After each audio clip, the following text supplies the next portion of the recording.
Welcome to Life in My Greenhouse.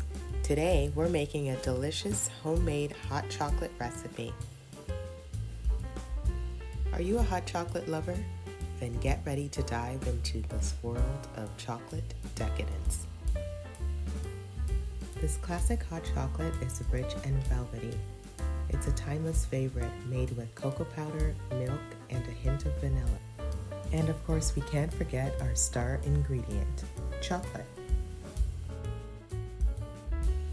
Let's start by adding a quarter cup of water to a saucepan on low to medium heat.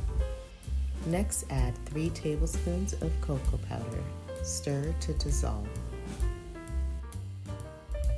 Add 4 cups of whole milk or your favorite non-dairy milk to the saucepan. Add a half a cup of semi-sweet chocolate chips. Keep your heat on a gentle simmer so that your milk doesn't overflow. Stir continuously to dissolve the chocolate chips. Add 2 tablespoons of sweetener. Add a splash of vanilla and 2 tablespoons of maple syrup or sugar. Your delicious hot chocolate is now ready for your mug. Wasn't that easy? Whip up some fresh whipped cream in your stand mixer or by using a hand mixer. Whip a cup of heavy cream until stiff peaks form.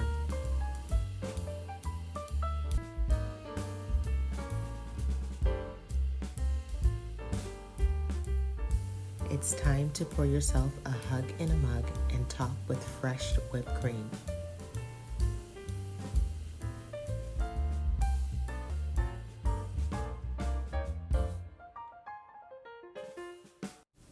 Add marshmallows and sprinkle with cocoa powder if you like.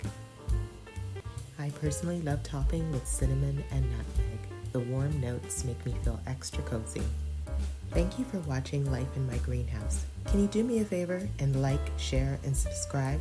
Don't forget to hit the bell notification. Remember, the grass is always greener where you water it.